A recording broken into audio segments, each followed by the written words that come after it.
Yeah. That's how you would say it.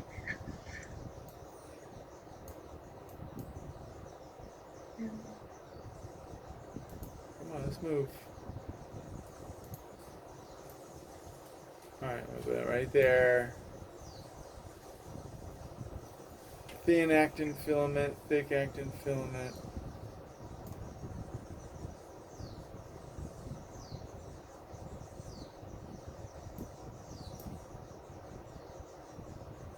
Are we answering the questions or are we just? Sure. I guess I'm just kind of doing it like while we're talking. All right, because we're not on a Jamboard. The Jamboard, we all see each other's, right? We see the same. Yeah. Okay. Um. So what's the age zone?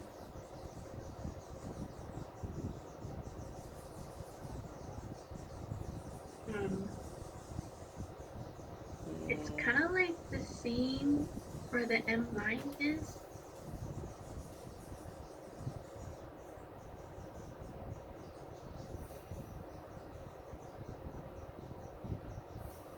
Oh, is it from like? It's kind of like the same as the A band, Yeah. but like with a closer view. I'll try that. I mean, I'll get to once I can look at the model. I can only edit it and do one thing at a time.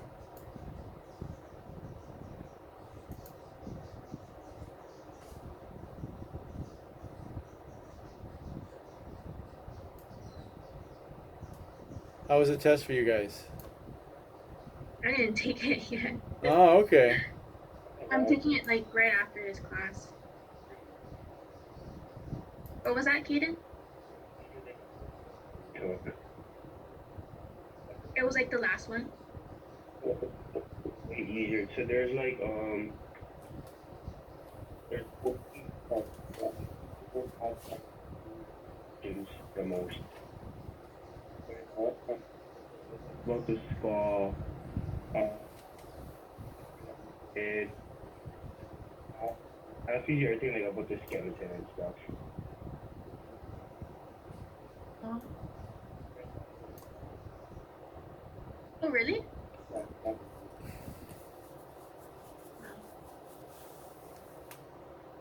Am I the only one who didn't take it yet? Or you guys took it? I mean, I took Brayden. it. Yeah, I took it yesterday. I took mine already. Yeah. I shouldn't have. I surfed before and I stayed out a little too long. I was trying to get my energy back. Um, yeah. It's not as detailed as she could have gotten. But she sometimes does like little like her questions are tricky. They're like trying to make you think rather than like just memorize. Which is interesting. So some I just thought my way through and like the answer was Oh. in the way it was worded. So just like yeah, look out for that and like yeah. Although I don't know. It sounds like there's a bunch of questions, and then when you do the test, it randomly selects a bunch of questions. But like in one test, like the one question I had in one question I had in one question was answered in another question. It's like, oh yeah, that's what it is. So Oh, I don't know yeah, if that was yeah. on purpose. So I backed up and like corrected it. It's not too bad. It's not too bad. You just did the studying. It's not. It doesn't ask for every bone marking and every little detail. It's like you know. Oh, so it's not totally Yeah, detailed. yeah. If it was like 2 hours and then it asked for every, she could have done that. It's like it took me a half hour, like maybe 35 minutes. Oh, now everybody's back. All right, any comments or questions before I move on to the next topic on this one? So you guys can finish it at home. It's probably a good sort of review, right, after class and try to finish it up. Okay. Are you submitting this one? You know what? I wasn't going to. Let me see. Let me think about it. I might not grade that part because at the end of it, there are a couple of things that I do want to do. So let me hold on to that thought. Let's see. Okay, so we have like 15 more minutes. So I want to go through the tougher part of this week's lesson, which is actually about contraction. So, a couple of things that you need to know. Now we learned about those fibers, right, and how they're organized. We also need to learn a couple more structures inside of the muscle fiber.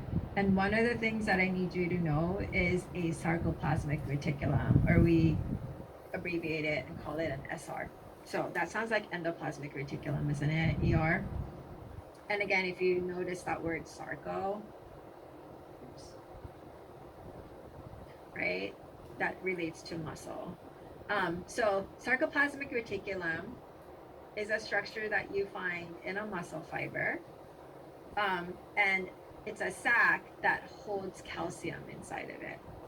So it's a storage that muscle fiber use to store calcium inside of it. It's kind of like endoplasmic reticulum. It's a continuous sac that you find all over the cell. But because you have these dense myofibrils, those rods, right, packed full inside of the muscle fiber, your sarcoplasmic reticulum wraps around on the surface of these myofibrils. And that's what you see here in purple. The other structure that I'm going to point out is a T-tubule. T-tubule is an extension of your sarcolemma. So sarcolemma is your plasma membrane, right? It's a membrane that's covering the entire cell. And imagine that there's a puka, like there's a hole on the surface of a cell, and that hole goes down deep like a tunnel into sarcoplasm inside of the cell and turns into a tube, like a lava tube almost, that connects your cell membrane on the surface down in to the inside of the cell. And again, it turns into this intricate tube that wraps around each myofibril. So that's what you see here.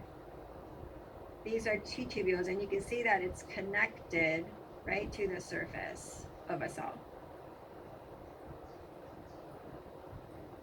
And it's almost acting like a rubber band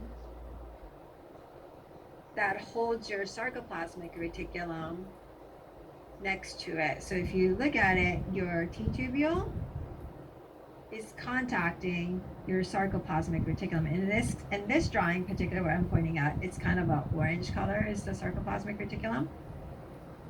And then the cream color is your T-tubule, which has the same color as your sarcolemma because it's continuous. And in this other one, your T-tubule is hot pink. And then your SR is blue purplish color. Everybody okay with that? All right, so why does it care, right? Why do we care? I'm gonna skip this actually. Oh, and then one more word. This word triad. That refers to right here where your T-tubule is sitting right next to this widened area of your sarcoplasmic reticulum. So that's where your T-tubule kind of communicates with your sarcoplasmic reticulum. Okay, so knowing that, now we can talk about how a muscle contracts. So a muscle contracts, skeletal muscle contracts because the nervous system tells them to. They don't contract on their own, right? So there needs to be a way for them to talk to each other. Your nervous system talks to different parts of the body through a neuron, which is what you see here. Neuron was kind of a specialized cell, right? Where you had the main parts of a cell, and then you had your axon, a thin sort of extension coming out of that cell and reaches over to different parts of your cell, of your body. And where that axon meets a muscle fiber is referred to as neuromuscular junction.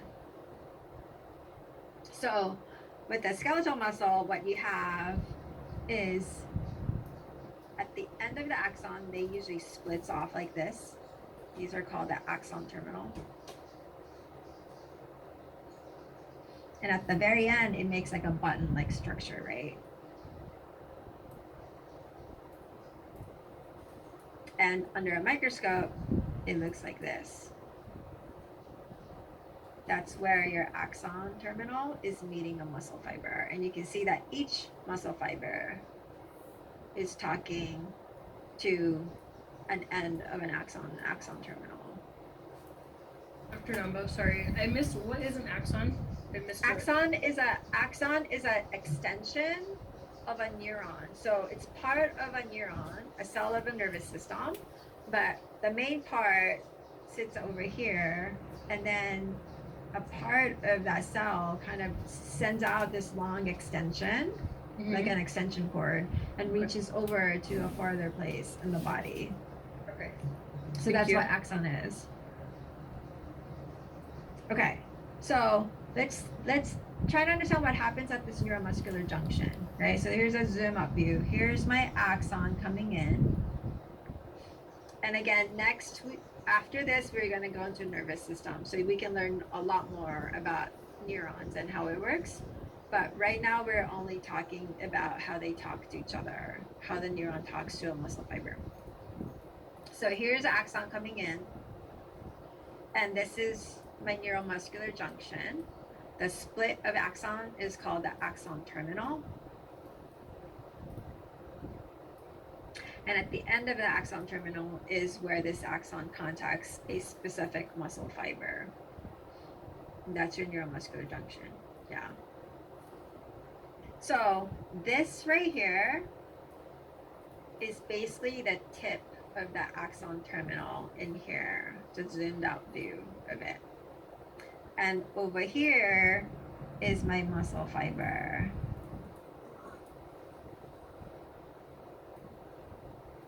And so this thin line is my sarcolemma.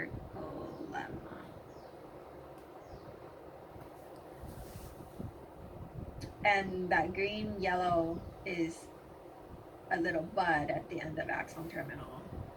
So what you see is in the axon terminal, there are a whole bunch of little vesicles, the sac, that's filled with a neurotransmitter. Neurotransmitters are chemical messengers for the nervous system. So you might have heard like dopamine or serotonin. Those are different types of neurotransmitter. In here, in the muscle, the chemical messenger that the nervous system uses is acetylcholine. So to talk to a skeletal muscle, nervous system uses acetylcholine. And in the sac right here, these vesicles, right, are filled with acetylcholine at the end of the axon. So you have these packs of little tiny vesicles waiting with acetylcholine inside. When the nervous system sends a signal down through an axon, it's an electrical signal that's transmitted on the cell membrane of a neuron. I know it seems so vague and confusing, right?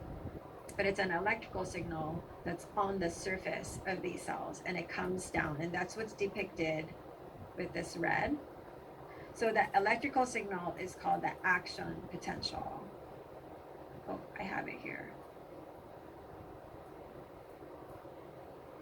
And we call that neural impulse, right? But it's an electrical signal.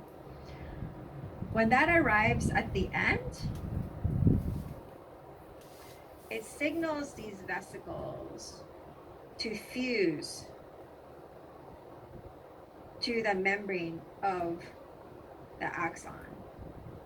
So that is an exocytosis. Remember that process of vesicles fusing and dumping the content outside of the cell? That's what's happening here. And that only happens because your action potential arrived here. And now you have these red acetylcholine chemicals, right? Chemical messengers, the neurotransmitters, floating in the space between your axon and your sarcolemma. Right, so this space right here is oftentimes called synaptic cleft, where a nervous system talks to another cell is called a synapse. So that's why it's called synaptic cleft. So these chemicals floating in this microscopic space, right? And on your sarcolemma, you have a receptor, a molecule on the membrane where your acetylcholine can bind. So that is a receptor for acetylcholine.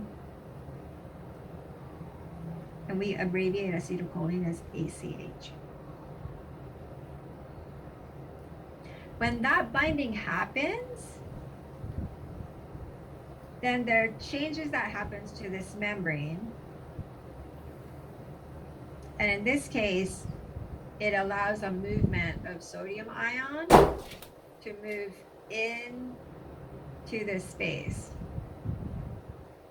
And again, I don't expect you to know it this detail, but I just want you to kind of know it so that you can understand what happens, right? So the binding of the neurotransmitter to the sarcolemma causes this flood of sodium to come into your muscle fiber.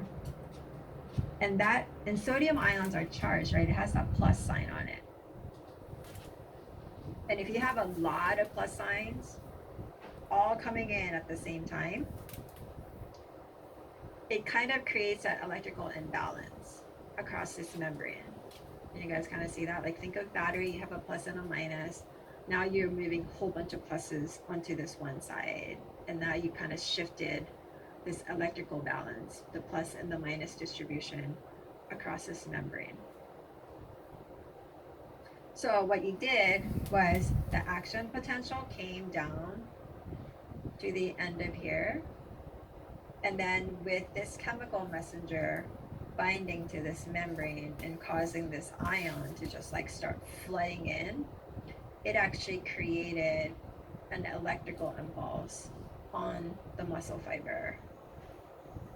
I know it's like magic and it's kind of hard to comprehend, but so now what you did is you created what we call the muscle action potential on the sarcolemma.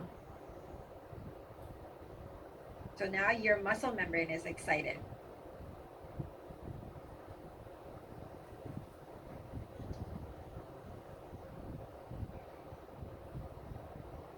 Okay.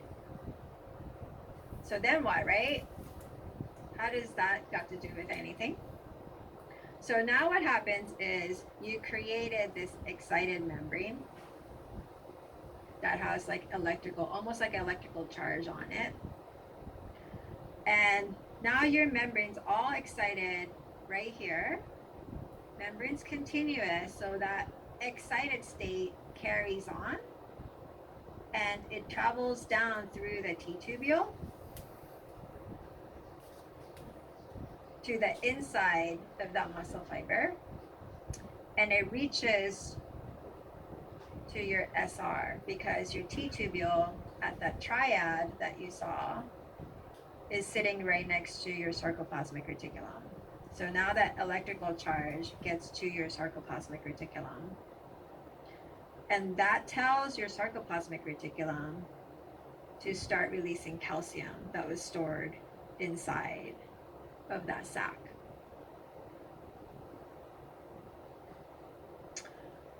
So now you dumped calcium inside of your muscle fiber. And if you remember that your thin filaments had actin, and you had this other chain that were made of troponin and tropomyosin, right? And then you had, your thick filaments that were made of actin. Remember? It's in thick filaments. Your actin head right here, sorry, not actin, I'm sorry, this is myosin.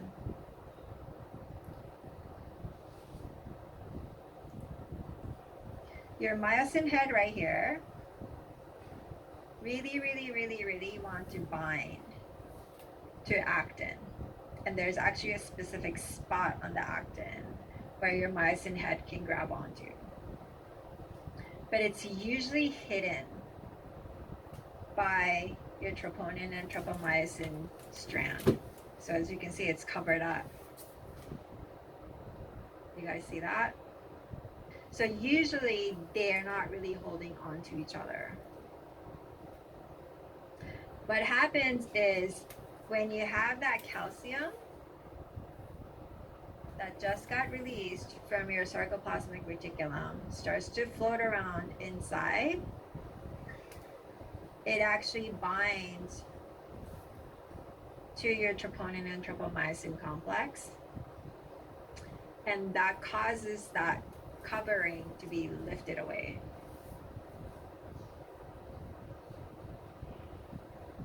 And now your actin is exposed and your myosin can actually bind to your actin. And that binding is referred to as cross bridge. Okay. So now these two strands are holding on to each other, right? And when that happens, the head of the actin now is going to cock its head like this. It's going to bend its head forward, which means that you're going to slide your thin filament forward over the thick filament. When that happens,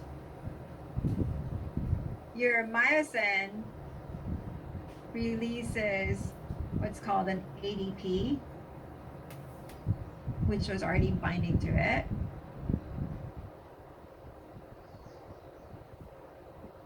And then once it slides it forward, now you gotta undo your head, put your head back, and then grab onto another one to get that contraction going. So in order to do that, you need an ATP to actually be able to release that head from that cocked state, and then bend your head back and then reaches to the next one. So for your two filaments to actually keep sliding on top of each other to make that muscle smaller and smaller, you need this to keep happening. Your myosin has to keep cocking its head and sliding the filaments forward. So this is called the contraction cycle, where you need a calcium to move the troponin and tropomyosin away from the actin, and then you need ATP to supply it to the myosin so myosin can actually keep moving its head and keep binding to the actin. Drop my pen.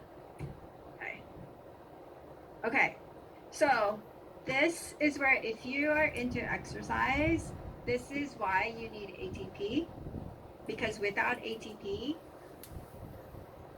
your myosin can't keep moving its head back and forth to slide that filament over. And then you also need calcium, because without calcium, you can't get your myosin to actually form a cross bridge with actin to start that sliding process. So I have 2 videos posted online about this. It's like an animation that you guys can watch. So I want you to watch it over the weekend. That worksheet that I gave, I'm sorry, I'm running late. The worksheet that I gave it to you, there's model 2. You guys want to scroll down. Model 2, about the anatomy of the muscle fiber that you can do to go through it. And then there's model 3, that's your neuromuscular junction. And then there's model 4, that's what we just talked about here, the contraction cycle. Do you guys see that? So there's a lot in here. And then at the very end, let me just stop my cycle. At the very end,